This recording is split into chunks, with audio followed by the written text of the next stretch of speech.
In this section, we will use maxima and minima to solve problems from real-world scenarios. Example 1 says, suppose that a new company begins production in 2010 with 8 employees, and the growth of the company over the next 10 years is predicted by n of t equals 8 times the quantity 1 plus 160t over t squared plus 16, where t ranges between 0 and 10, and n is the number of employees t years after 2010. Determine in what year the number of employees will be maximized and the maximum number of employees. So the first thing that we want to do is we want to take the derivative of our n function. And so we have 8 times the 1, that will be 0 when we take the derivative of it, and then the other part we will need to use the quotient rule. So we have the bottom times the derivative of the top plus the top times the derivative of the bottom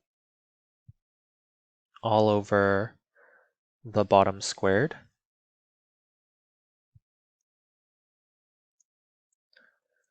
And let's go ahead and simplify that a little bit. So you have 8 times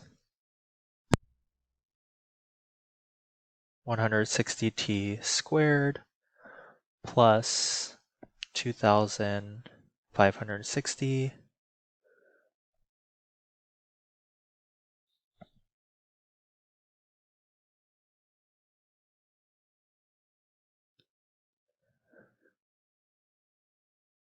I made a mistake here, so that I should have taken the derivative of and should be 2t.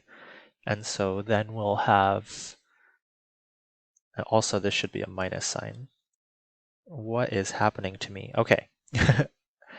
So minus 320t squared over t squared plus 16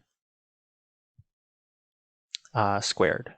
Okay, and then that will simplify to 8 times 2,560 minus 160t squared over t squared plus 16 squared. All right, from there, we want to set our derivative equal to 0. So we have 8 times 2,560 minus 160t squared over t squared plus 16 squared equal to 0. And then from here, we can divide both sides by 8, and then we just have a rational function equal to 0. And ultimately, this rational function will equal 0 when the numerator is equal to 0. So we are solving the equation 2,560 minus 160t squared is equal to 0. And then we get 160t squared is equal to 2,560. And we want to divide both sides by 160. And we get t squared is equal to 16. And then if we take the square root of both sides, we get t is equal to plus or minus 4. So remember that our domain for this function was values between 0 and 10. So that means that we want to ignore the -4 value and just examine t equals 4. And we want to figure out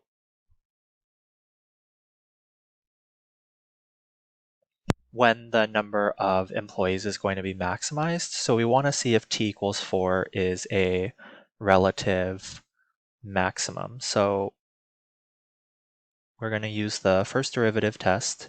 Here's 4, and then I'm going to put the endpoints 0 and 10. So we want some test numbers here. I'm going to use 2 and 6 as our test numbers. So we want to evaluate n prime of 2, which is equal to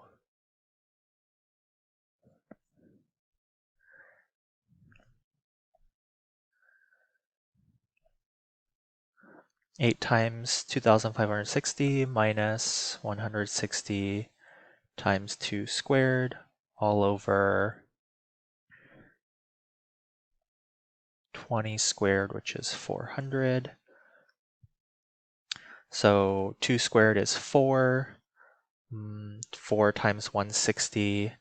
This whole thing is going to be positive. So positive, and then let's do 6.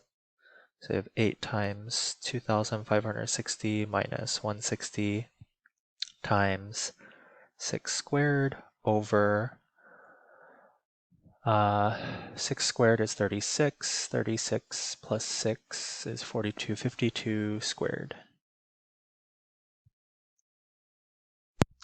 So this thing here, 160 times 6 squared, ends up being 5,760. So if we did that subtraction in the numerator, it's going to end up being a negative numerator with a positive denominator. So the whole fraction will be less than 0. So what that implies is it's increasing on the interval from 0 to 4 and then decreasing on the interval from 4 to 10. So here at 4, we definitely have a relative maximum.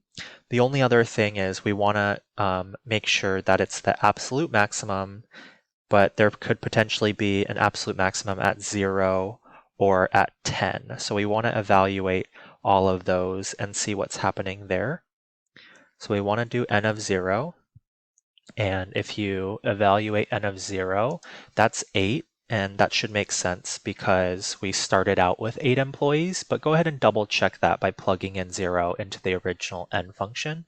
And then n of 4, if you plug that into the n function, you will get 168. And then lastly, n of 10 is equal to about 118. So 4 is a relative maximum, but it's also the absolute maximum in this scenario. So to answer the original question, it says, determine in what year the number of employees will be maximized.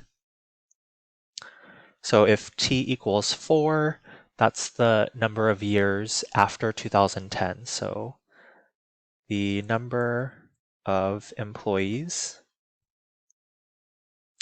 will be maximized in 2014 with